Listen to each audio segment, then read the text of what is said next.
তো তোমরা বাংলা পরীক্ষা দিয়ে বাড়িতে এসে উপস্থিত হয়েছো।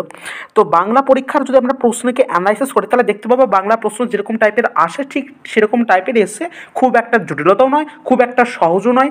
অর্থাৎ বলতে পারি যে খুব একটা একটু মডার্ন টাইপের অ্যাকচুয়ালি প্রশ্ন, অর্থাৎ যেরকম ট্রেন্ডে বিগত বছরের প্রশ্ন আসে সেরকম ক্যাটাগরির একটা প্রশ্ন এসছে, খুব বেশি কঠিন নয়। তো ফার্স্ট অফ অল আমি দেখো তোমাদের সামনে আজকে পুরো এমসিকিউ পার্ট নিয়ে আলোচনা করবো, পুরো এমসিকিউ পার্টের নির্ভুল এবং সবচেয়ে গুরুত্বপূর্ণ সমাধানগুলো নিয়ে আলোচনা করবো। তো বেশি না বকে আমরা শুরু করি প্রথম প্রশ্নে। প্রথম প্রশ্নের উত্তর সকলে এক কথাই বলে, সকলে যে কথা বলে সেটা হচ্ছে কি সেই একই ভাগ্যের কথা এবং দুঃখের কাহিনী। নেক্সট কোশ্চেন থেকে যদি আমি যাই তাহলে দেখতে পাবো, দেখো প্রথমত আমি তোমাদের একটা কথা বলি, 1 নম্বরের প্রশ্নটা আমার এখানে একটু নিতে অসুবিধা হয়েছে, মানে পিডিএফটা এখন এখানে আসেনি, ঠিক আছে। তো 1 নম্বরের প্রশ্ন ছিল তোমার সংসারে কার মন বসে না, এরকম টাইপের, সংসারে তোমার নিখিলের মন বসে না, ঠিক আছে। তার নাকি সংসারের মন বসে না, এরকম একটা প্রশ্ন, উত্তর হবে নিখিলের। 2 নম্বরের প্রশ্ন হবে সে এক ভাগ্যের কথা এবং দুঃখের কাহিনী। 3 নম্বর প্রশ্ন দেখো, আর বৃষ্টির সাথে বাতাস জোরালো হলে সেটাকে আমরা বলি ফাপি। নেক্সট প্রশ্ন থেকে আমরা চলে যাই আস্তে আস্তে। 4 নম্বর প্রশ্ন দেখো, সে অন্য 1000 মাইল দূরে থাক আর 31টা তালা লাগানো গুদামে থাক, শূন্যস্থানটি যে শব্দটি বসবে, ঠিক আছে। তো টেক্সট খুঁটে যদি না পড়ো তাহলে এই প্রশ্নটা অনেকে পারবে না, ঠিক আছে। তোমাদের হল কালেকশন করতে হবে, টেক্সট খুঁটিয়ে পড়া কিন্তু এই প্রশ্নটা, এবং অত্যন্ত ভালো প্রশ্ন।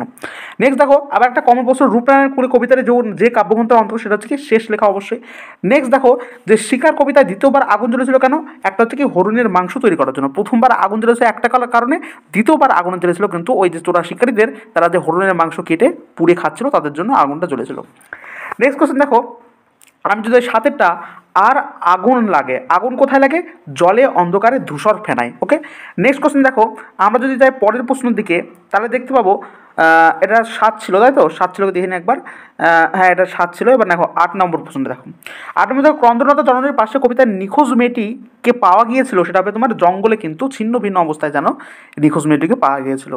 নেক্সট প্রশ্ন দেখো, আমরা 9 নম্বর প্রশ্ন থেকে আসি যে বহুদিন কোথায় কাটেনি, জঙ্গলে কাটেনি, অপশন হবে কি জঙ্গলে কাটেনি দিন।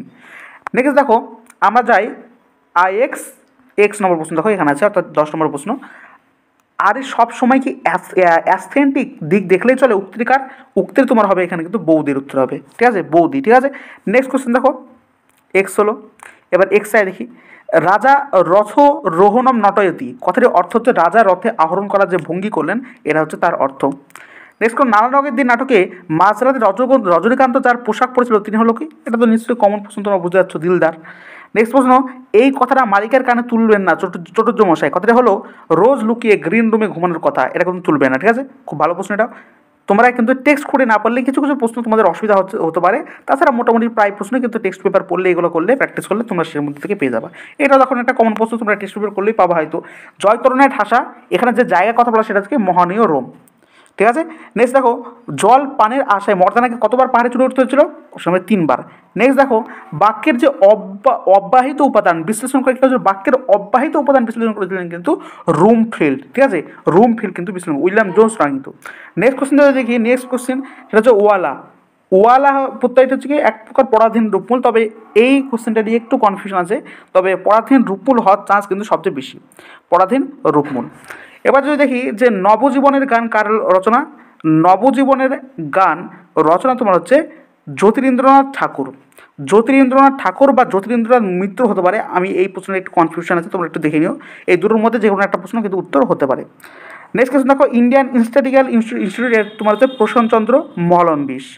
নেক্সট কোশ্চেন দেখো, নেক্সট কোশ্চেন আমরা যদি আসি সেটা হচ্ছে মধ্যযুগের সন্তরণ কাকে বলা হয়েছিল, মধ্যযুগের সন্তরণ বা বলেছিল বিনোদ বিহারী মুখোপাধ্যায়। তো এই ছিল মোটামুটি সমস্তটাই এমসিকিউ। আরও প্রশ্ন আছে অবশ্যই। তারা ইন্ডিয়ান স্ট্যাটিস্টিক্যাল ইনস্টিটিউট প্রতিষ্ঠিত প্রশান্তচন্দ্র মহলনবিশ। কুস্তি খেলার একটি প্যাচের নাম হচ্ছে ঢাক। আর অযান্ত্রিক চলচ্চিত্রের পরিচালক হচ্ছে ঋত্বিক ঘটক। তাহলে এই ছিল আজকের এমসিকিউ।